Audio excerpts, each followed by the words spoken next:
Bonjour, dans cette troisième vidéo, on va parler de la viscosité du sang. Lors de l'écoulement de fluide réel, il existe à la différence du fluide parfait une dissipation de l'énergie sous forme de chaleur. Elle est due, cette dissipation, au frottement interne au fluide. Donc le fluide se déplace par glissement de lames. Il y a une certaine résistance entre ces lames qui fait qu'il y a donc une dissipation de l'énergie. La charge n'est plus constante comme le fluide parfait. Lors d'un écoulement entre deux points, donc il existe une perte de charge. Donc entre un point A et un point B, il y a une perte de charge due à cette résistance dans le glissement des lames. Donc cette résistance, elle est due en réalité à la viscosité du sang. Donc la viscosité exprime la plus ou moins grande facilité avec laquelle les différentes couches d'un liquide peuvent se déplacer les unes par rapport aux autres. Donc elle témoigne des liaisons intermoléculaires qu'il faut rompre, bien sûr, pour mobiliser les unes par rapport aux autres les molécules d'un liquide en écoulement. Donc elle est définie comme le quotient de la contrainte de cisaillement représentée par la lettre tau, c'est-à-dire force nécessaire au déplacement d'une couche liquidienne par unité de surface, et par le taux de cisaillement, c'est-à-dire le gradient de vitesse entre deux couches. Et donc la viscosité est égale, donc la contrainte de cisaillement par le taux de cisaillement. Pour les liquides newtoniens, comme l'eau ou le plasma, la viscosité est constante. Les solutions de macromolécules ont une viscosité supérieure à celle du solvant pur, car la solubilisation crée des liaisons entre les macromolécules et le solvant.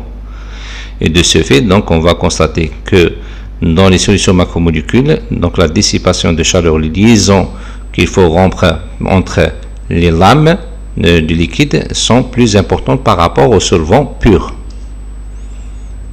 Et pour des liquides comme le sang, la relation entre donc les contraintes de cisaillement et le taux de cisaillement n'est plus linéaire. Et dans la majorité des cas, la viscosité diminue lorsque le taux de cisaillement augmente. Le sang est un liquide dont le comportement rhéologique est particulièrement complexe puisqu'il peut être assimilé à une suspension d'éléments cellulaires dont du plasma. Donc il y a dans le plasma un ensemble de particules et de molécules, macromolécules telles que les protéines. Et en plus de ça, dans le sang, en plus du solvant, la présence d'éléments minéraux, ou la présence de protéines de taille différente, on a la présence des cellules telles que les globules rouges. Donc son comportement est fortement non newtonien. Donc ainsi, la viscosité sanguine diminue considérablement quand le gradient de vitesse augmente, ce qu'on appelle le phénomène de rhéofluidification. Si on va voir ce graphe, on va constater donc que la viscosité dans le sang n'est pas constante. C'est-à-dire, dès qu'il y a une augmentation, donc on va voir donc la variation de la viscosité par rapport donc au taux de cisaillement.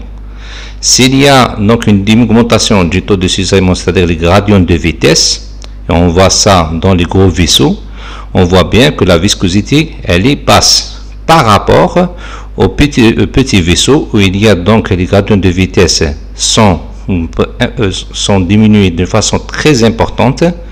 Et là, on va voir qu'il y a donc ce qu'on appelle une organisation des hémacées sous forme de rouleau et donc une augmentation de la viscosité. Donc, c'est quoi la différence entre les gros vaisseaux et petits vaisseaux artériaux plutôt? Donc, on a donc la forme, c'est-à-dire la diminution de la différence de le taux de cisaillement, c'est-à-dire les gradients de vitesse. Les vitesses, elles sont plus importantes dans les vaisseaux à grand calibre par rapport au petit calibre. Donc, ce qui fait augmentation de taux de cisaillement, dès qu'il y a une augmentation des vitesses. Et s'il y a une augmentation des vitesses, il y a une diminution de la viscosité. Donc, il y a une réorganisation des hémacées.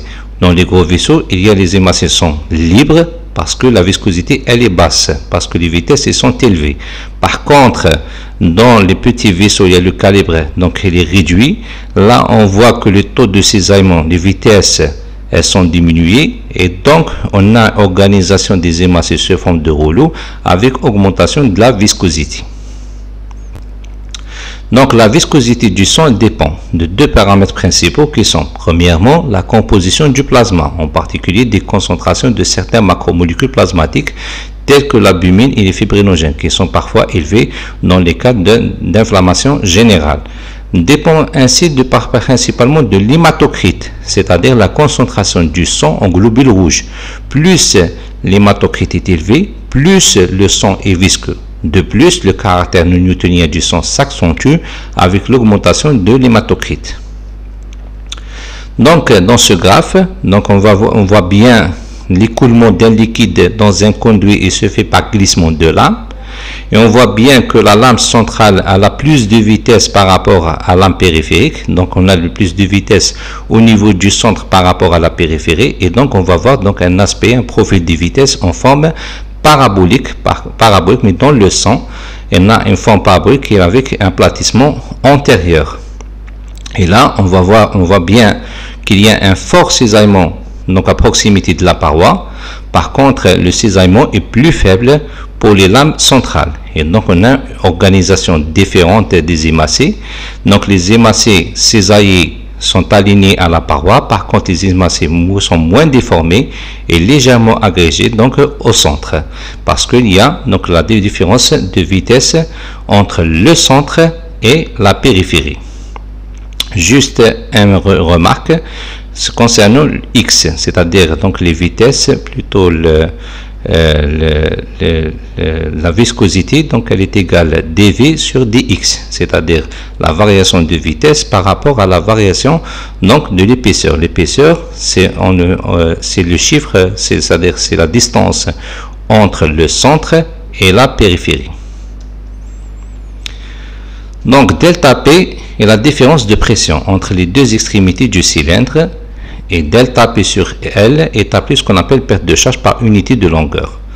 Donc ça dans le cas d'un cylindre, donc avec deux extrémités. Mais dans le corps humain, on voit bien le delta P, c'est la différence de pression par exemple entre l'artère aorte et l'artère fémorale. Et là on voit bien que la longueur entre l'aorte et l'artère fémorale, donc elle est longue, donc on a une longueur bien définie. Et donc à chaque fois que le sang donc progresse dans les conduits artériaux, donc on a une perte de charge et avec une différence de pression. Et donc d'après la loi de Poiseuille, la vitesse moyenne, puisqu'on a un profil parabolique des vitesses, donc on doit considérer une vitesse moyenne. Donc la vitesse en réalité au centre, elle est maximale et elle est minimale au niveau de la paroi. Et donc on va considérer une vitesse moyenne. Cette vitesse moyenne, elle est égale au dB sur la surface. Donc elle est égale dB sur la section, qui est égal donc le rayon de l'artère au carré fois la différence de pression divisé par 8 fois la viscosité fois la longueur donc de l'artère ou du vaisseau du conduit. Et donc qu'est-ce qu'on constate d'après cette loi? Que si la viscosité augmente, les vitesses diminuent. La vitesse donc diminue, moyenne diminue. Et si la longueur augmente, la vitesse diminue. Par contre, si la différence de potentiel elle est importante, plutôt la différence de pression elle est importante, ou si le calibre elle est important, c'est-à-dire les vitesses elles sont plus importantes. Et donc, on a, si on veut faire un calcul simple, donc la vitesse moyenne en réalité est égale à la vitesse maximale centrale divisée par 2. Merci pour votre attention.